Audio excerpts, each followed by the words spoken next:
This is Silverfox DCC Model Railway Exhibition 2022. Come have a look.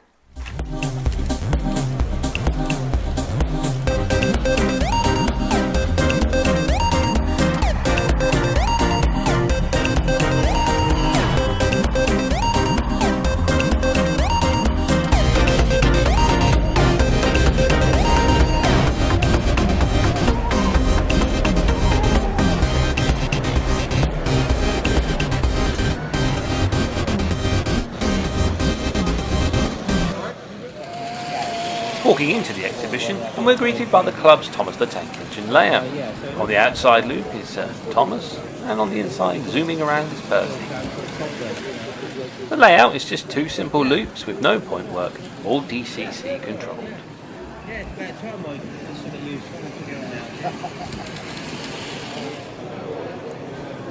Next we visit Rosneath, which represents a small Scottish station on the north bank of the Clyde.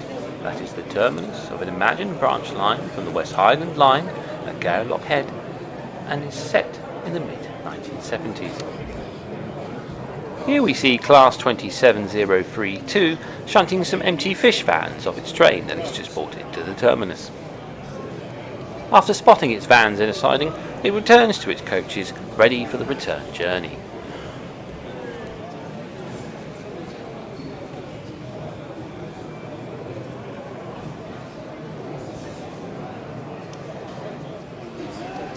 We now visit Torrecastle Viaduct, 2mm scale layout. Here we see a Class 66 on a Freightliner working, heading towards the viaduct, whilst in the opposite direction a Duchess class locomotive is running a steam special. The station itself is a rather grand structure and has hints of Birmingham New Street from the view that we have here. The viaduct, of which the layout is named after, sits over a large gorge. Here a Class 58 the coal working rumbles over the bridge as it makes its way towards the station.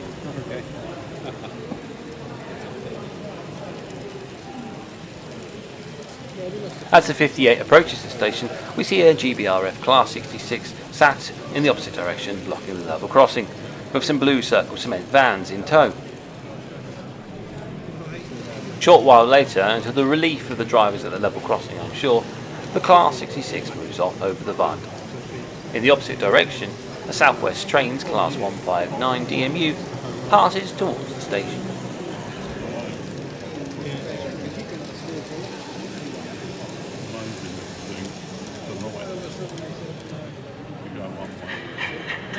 The last time I saw Frampton-on-Severn was at the Beaconsfield Model Railway Show, where I joked that it was a strike day and nothing was moving, so I was pleased to see on this strike day that trains were running.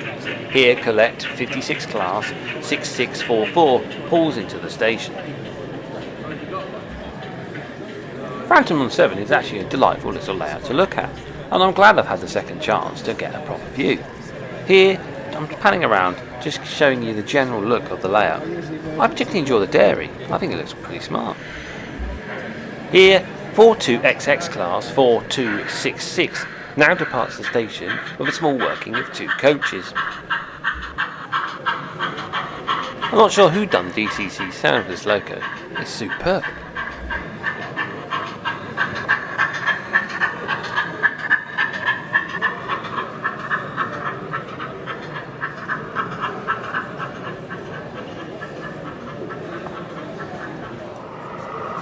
But times are changing at Frampton-on-Severn, with modernisation kicking in.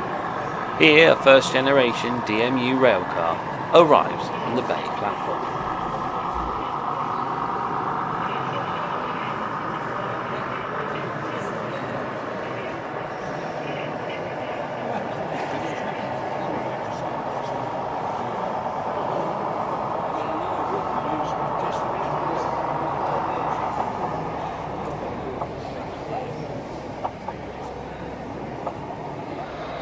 Next is a very small layout, which is new Walmington Pier. 009 gauge, it's just a little electric tramway on a pier, but delightfully modelled. There's a lot of detail to see in here. There's a dolphin, grim reaper, balloon seller. Next time it's out, take a look. Next we arrive at Astonbury Junction, as an ex-Midland 1F tank loco does some shunting around the station.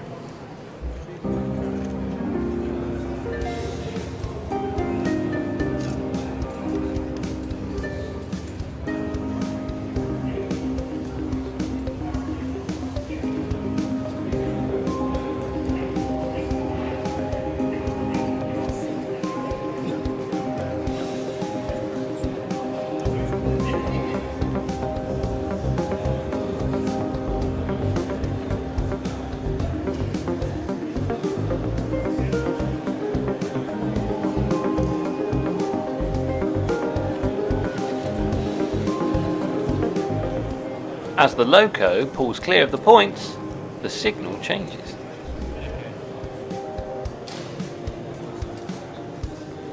I noticed how you break the donuts up when I'm doing all the shunting. Yeah, well, why not?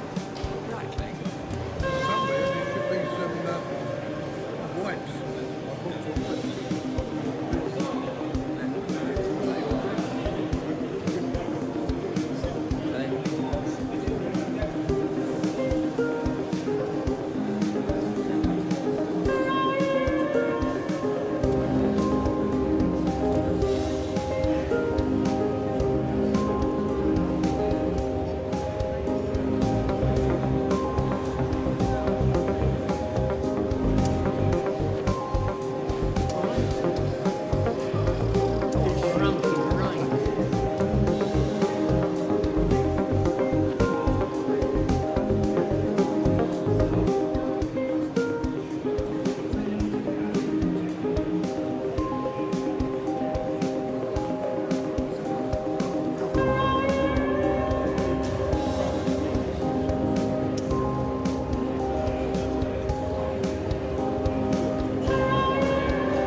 We catch up again with the layout a little bit later as a Class 24 departs with 3 coaches from the platform.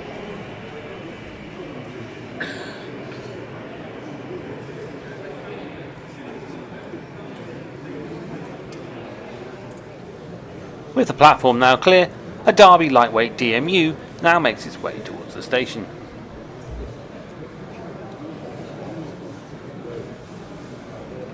There's some great scenic features on here, from the small post box just on the bridge to the foot crossing at the station. The signals are absolutely wonderfully modelled.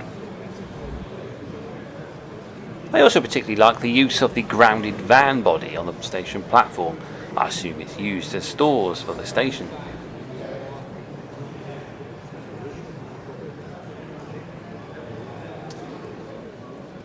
Not long after its arrival, and the DMU is off again.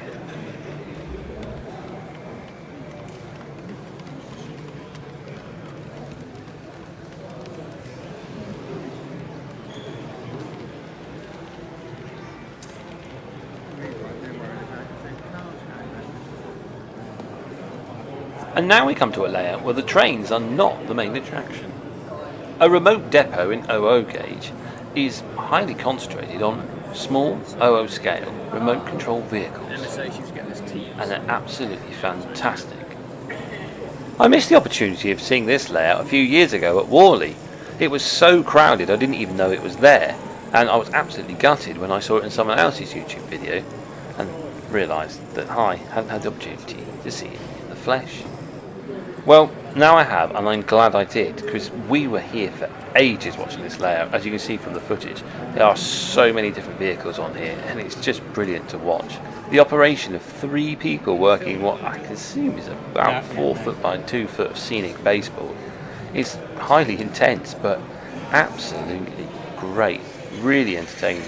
And I couldn't get my boy away from the layout. He wanted to watch everything, particularly the Eddie Stobart lorry as it came round to unload some sand.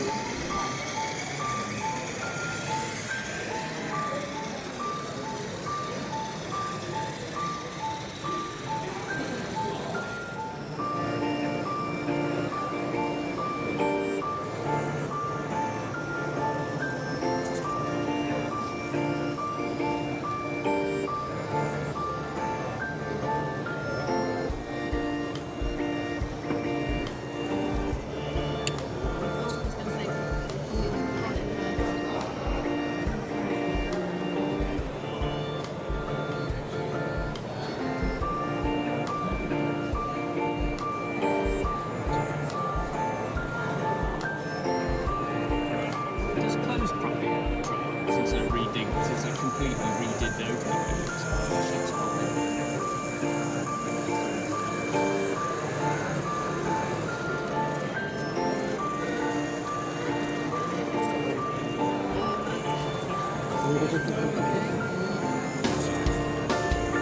sure that's regulation. I need momentum to get over the track because the wheel's spinning. So I can't really stop it.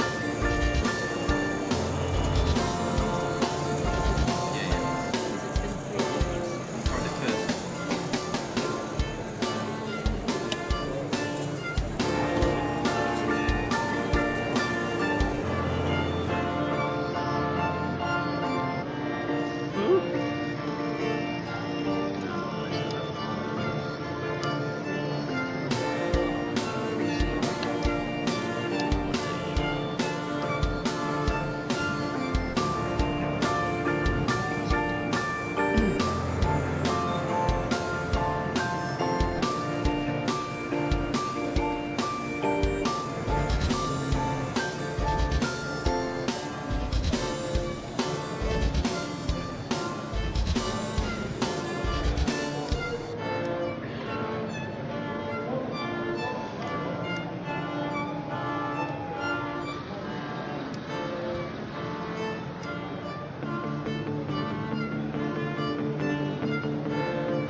And finally, the piece de resistance is this DRS Class 20, which is going to pick up Quay.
It's an absolutely stunning model. It's really incredible what you can make with this remote control technology. Brilliant to watch.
Reverse back in.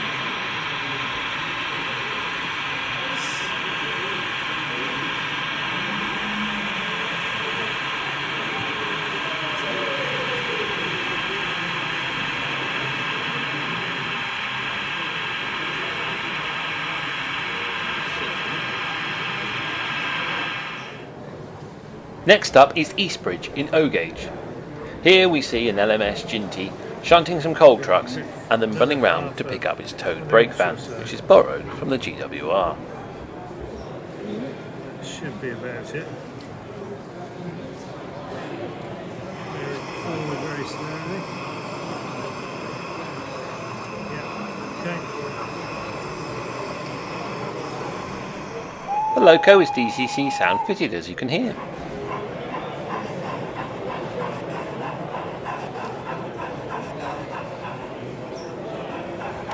The layout is probably best described as a shelf layout. It's not particularly wide, and I think scenically I'd estimate it to be about 12 foot by 1 foot, but there's plenty on it. There's a station with an engine shed, a signal box, and the yard as this Ginty is shunting around in. So, for such a small area, there's lots to do.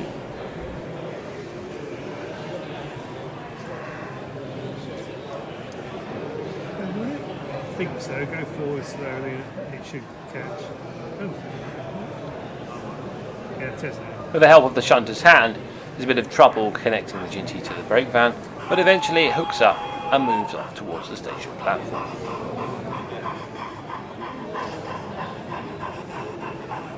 I think Eastbridge is one of those layouts that demonstrates the possibilities of modelling an O-gauge and demonstrates that you don't need masses of spaces to get an O-gauge layout.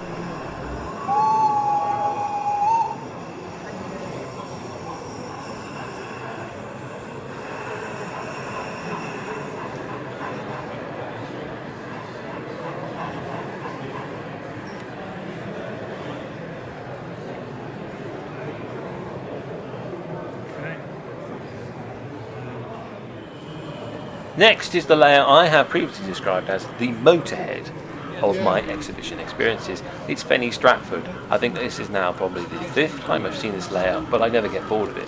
And I actually managed to capture the level crossing gates working this time. So sit back and enjoy that.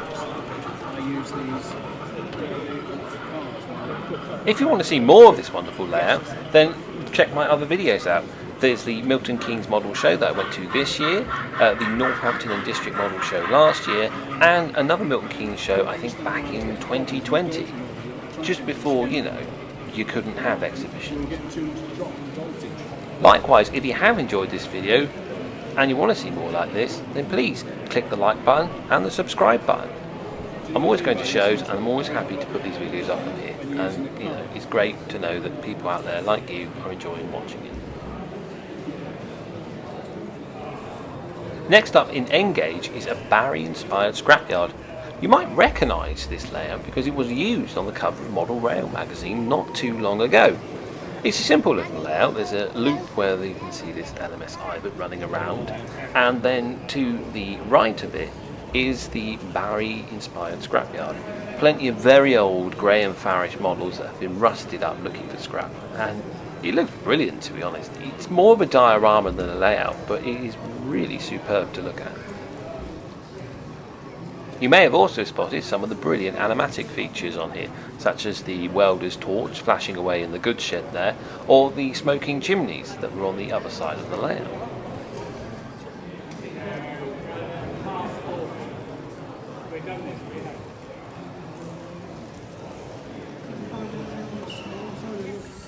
And now we come to a small collection of some absolutely delightful micro layouts. Check this one out. This is a T-gauge layout with doll's house furniture, so representing Christmas Day. There's also a vernacular railway that's been modelled, a desert halt, and a small locomotive being delivered on a lorry as well.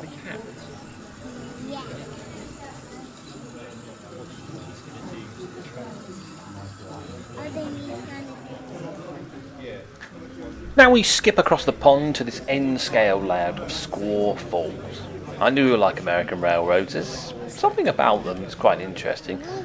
I can't tell the difference between most of the locomotives. I think I need to still get a bit of knowledge on that. But Squaw Falls is the waterfall whose name is shrouded in legend. It's located in a mythical part of the north central or northwestern US. When the railroads came through this part of the country, one came very close and every effort was made in sparing the falls by cutting shelves into the mountain rock to avoid damaging the area immediately around the waterfall. I am the do it by myself. Here we see a tank train making its way on the lower track past the waterfalls.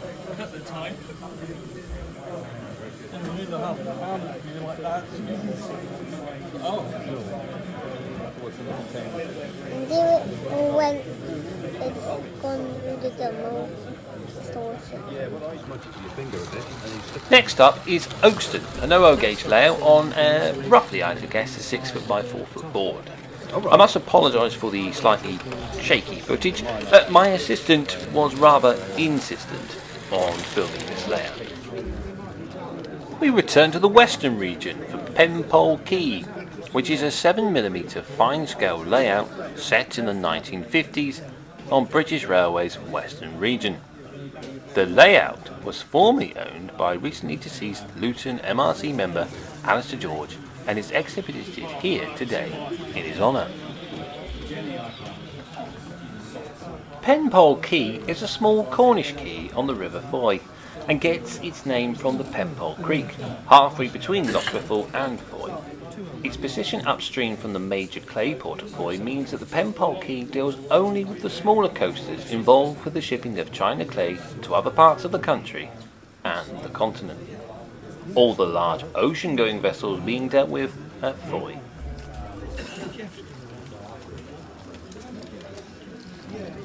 The majority of the clay was loaded into small 5-plank end door wagons and covered by tarpaulins to keep out the rain. The higher quality clay was bagged and loaded into vans, or if these were in short supply, then standard opens and sheeted over. The cranes on the jetties used grabs to unload the open clay wagons, but these could not completely clear the clay from the wagons, so men with shovels had to complete the job. The vans, loaded with bagged clay, had to be unloaded onto the dockside and the bags put onto a sling, which the crane would then swing over and into the ship's hold. Next we have Bilton Goods in 3mm scale. For those unaware, 3mm is the fine scale version of TT gauge. And this is a great layout to have out at the moment, I think. With the announcement from Pico of the revival of TT gauge, now has never been a better chance to go out and study this wonderful scale to see if it's right for you. I personally think it's right for me, but we'll have to wait and see what comes in the future to see if I will jump ship to it. This layout, however, is absolutely superb. Mostly a goods yard, you can see the main running lines in the background. There's a lot of shunting potential going on here.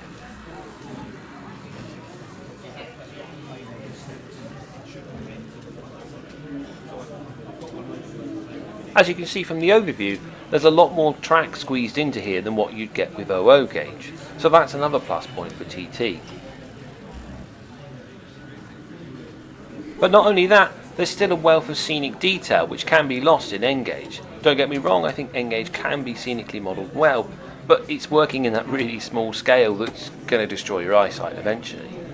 Here we see an Austerity WD class coming up to the signal box. To see one of these in TT, absolutely brilliant.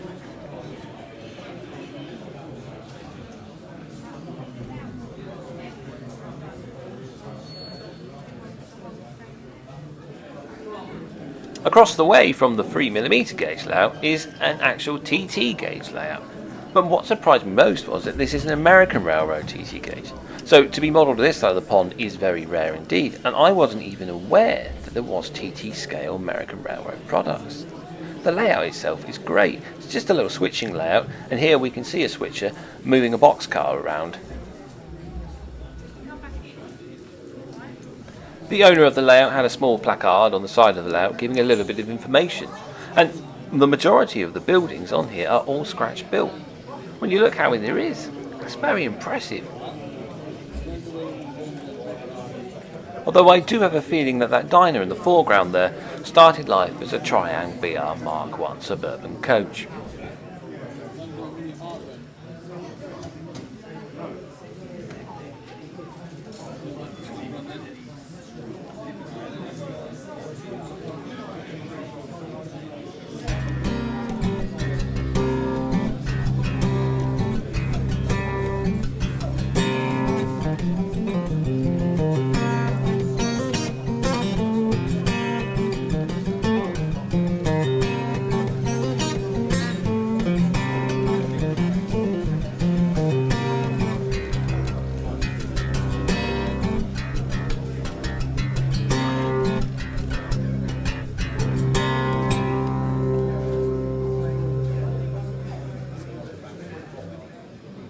Next is another layout I've previously seen at the Northampton and District Show, and this is Reunited Biscuits, the biscuit factory that puts broken biscuits back together.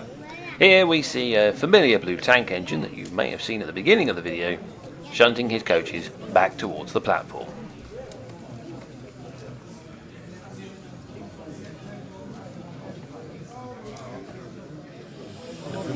We return back over the pond to N-scale layout, Bear Creek. I've seen Bear Creek before at the Leamington and Warwick show, but unfortunately I don't think I managed to get any footage of it. It's a great little layout. There's always a lot going on. The freight trains aren't huge, as they can be in America, but that's probably just the limitations of the baseboard. Bear Creek gets its name from one obvious fact. There are a lot of bears on this layout. You may even notice one or two riding on some of the flat cars.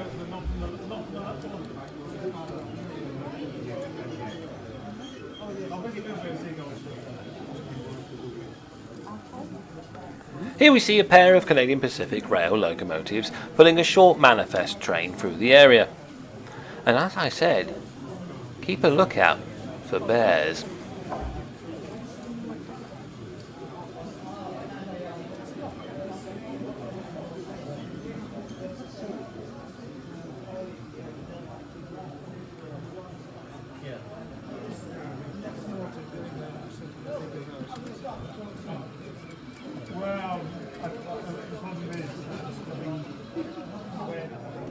Above the main track is a secondary route in which a switcher is working some logs towards the lumber mill.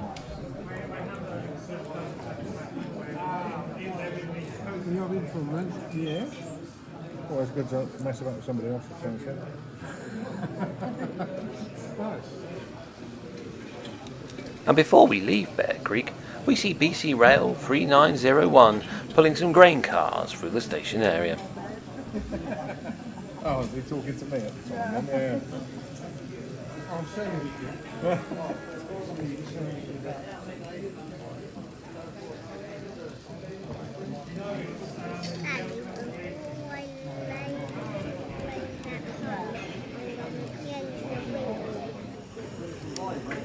Next in OO gauge is Canute Road Quay.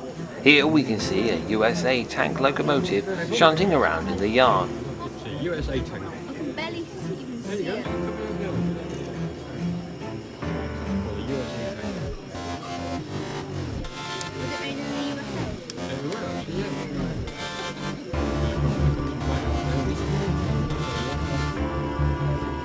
Using things like there you go. Yeah, they should have them, no, yeah. Finish it out. There he's got the light.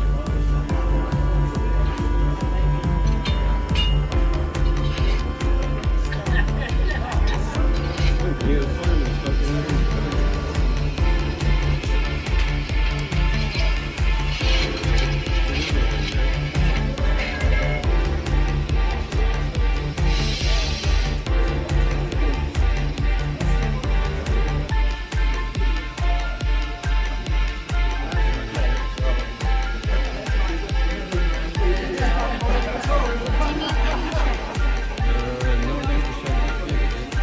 Oh no, it's going behind us. There you go. There we go. Okay. Move on. It's a whistle stop at the Eam Gauge layout Burton Bradstock. An absolutely fantastic Great Western layout, and if you want to see more of this layout, then please check out my Beaconsfield Model Railway video, where I have lots more footage of this wonderful and delightful layout. I would have stayed longer, but the little person I was with didn't want to, so we had to move on. I did, however, manage to get a little bit of footage of this pannier shunting its towed brake van around its freight train.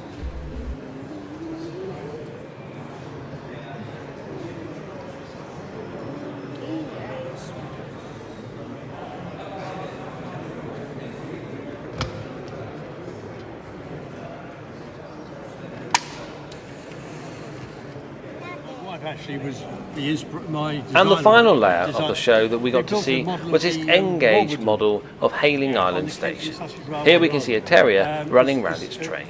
Set in the 1940s. Again, there's not a lot of So my footage wife calls them because out the war and peace. person So it's the wants to go see the Thomas layout again, then go home. A little bit of southern rail. However, I hope you have enjoyed the footage, and thanks for watching. As I said, if you want to see more videos like this, please click the subscribe button. If you've enjoyed it but you don't want to subscribe, that's fine, just click the like button. If you didn't like it, dislike. Oh, he's so But professional. I hope to see you again soon. In the Thanks for end, watching. I'm afraid he got so far by opinion. I said to him, this is coming from the man who's never built a bloody layout in his life. Oh, there's no need to be like that, he says. I said, wow.